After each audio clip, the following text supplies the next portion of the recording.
welcome back. As we continue to discuss the topic of homelessness within Ireland, we now cross back over to our reporter Brianna Parkins, who's in Dublin's city centre. Brianna.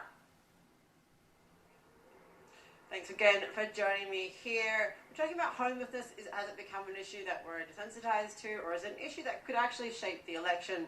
Joining me here is Anthony Flynn, CEO Inner City Helping Homelessness, and Jerry, one of their social workers. Thanks for joining us this morning, gentlemen. How are you?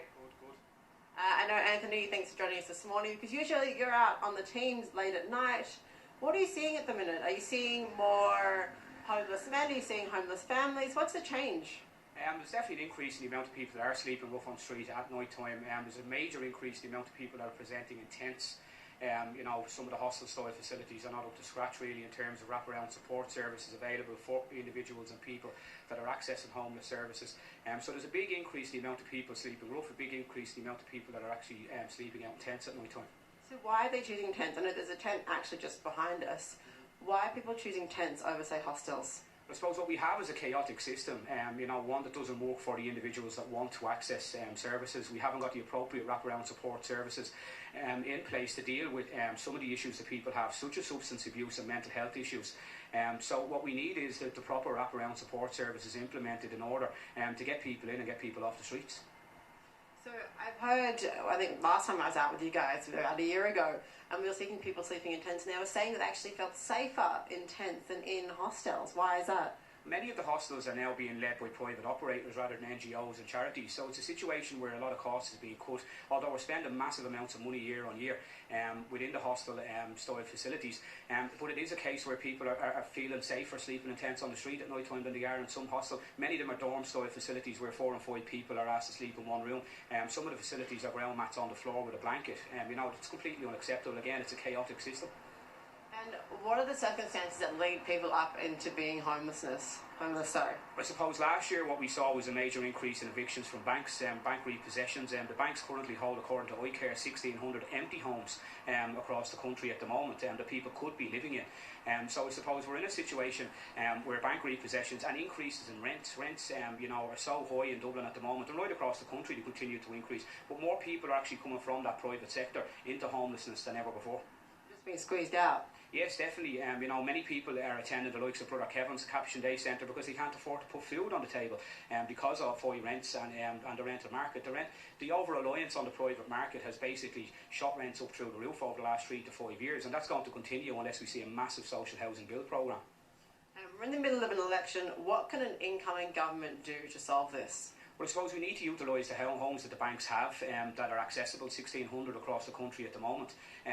We could take 3,000 to 4,000 people out of homeless services by accessing those units. Again, we need to look at a massive social and affordable housing build programme, something like on the terms of our European counterparts. Helsinki, Finland have eradicated homelessness completely, and we need to be looking along those lines. And Jerry, you're at the coalface, you're a social worker. What are you seeing in change? Is your clients changing from, say, single men to families?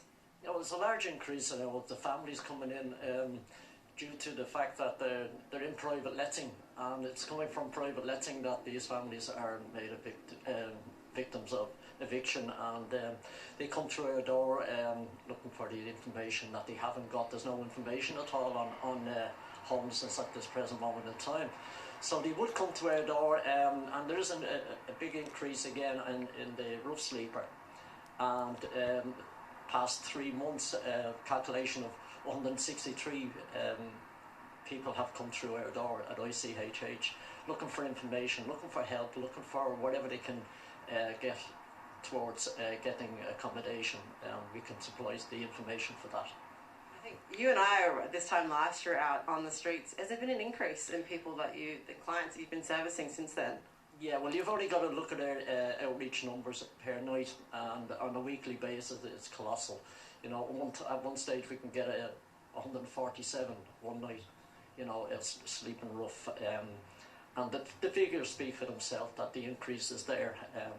As you can see, the tents are up there, the rough sleepers in sleeping bags. I mean, these are not homes. Hubs are not homes for children. 4,500 children in hubs today in Ireland. It's a shame. I know that you and I were talking about a family, a mother and 2 children. Is that really hard for you, seeing kids out in the street and kids not having somewhere to go? Yeah, well, when they come into ICHH, we have a family room there, and we can sit down and have a talk. Yeah, they look at you as, you know, can you help us? Can you get us a home? Can you do this for us? Can you try and get that for us? That's what we are there for. And we have a great team there. We have walkout teams that go out at night, hail, rain and snow. We have 2 mobile vans that go out at night. We have 170 volunteers in our establishment. And It must break your heart having to turn away families. Like, I can't imagine what that's like for you. yeah, well, you know, you've got to have empathy and you've got to have feelings. But at the end of the day, you know, there's one family coming in when another family's just walking out, and then a rough sleeper coming in when a rough sleeper's just walking out, all because they just need help. And ICHH are there for them. Well, thank you, gentlemen, for joining us. We'll be back later. We'll be back to Shane Howell, who actually is a former homeless man who slept in tents, actually quite long in these canals. He'll be joining us in just a few minutes. Back to the studio. Thank you, Brianna. Gosh, you have to applaud people like Anthony and Jerry doing that job day in, day out. And just as one family comes in, as another family goes out, it's just relentless. Yeah, This I'd wave say of more people needing help. it must be, though, so difficult to walk away from. Yeah. You know, because after you give this commitment and you see the difference you're making, how do you walk away and say, no, I'm finished with that? Like, it must just break your heart to be there. But how do you keep the motivation when you feel like the system is broken and you're just kind of mopping up the mess? Because I suppose the truth is, if you're looking at the statistics, the people are being moved out of these temporary accommodations. I mean, that system is quite effective, and that people are not there for, 5, 6, 7 years. That isn't the case. The biggest problem is that just new people are coming in time and time again. They cannot stop the flow into homelessness. That seems to be where the real difficulty is, because people are being evicted from their private accommodation for lots of different reasons, and there isn't a supply there to move them on to new houses. I think the real tragedy, probably the tragedy for a lot of our viewers this morning, is the children. It's 4,500 children who don't have a permanent home, and even if that is for 6 months or a year, that is not fair. Yeah, and I think on young children. They deserve better. There's a stereotype of what or who a homeless person is, and that addiction can be involved, which it can in some cases, but I think with rents the way they are, everybody is just 2 or 3 paychecks away from not being able to afford their rent. And there are people with jobs who are working who are homeless and who are in tents, who have jobs but can't afford rent, who will come and get a sleeping bag and sleep in a tent.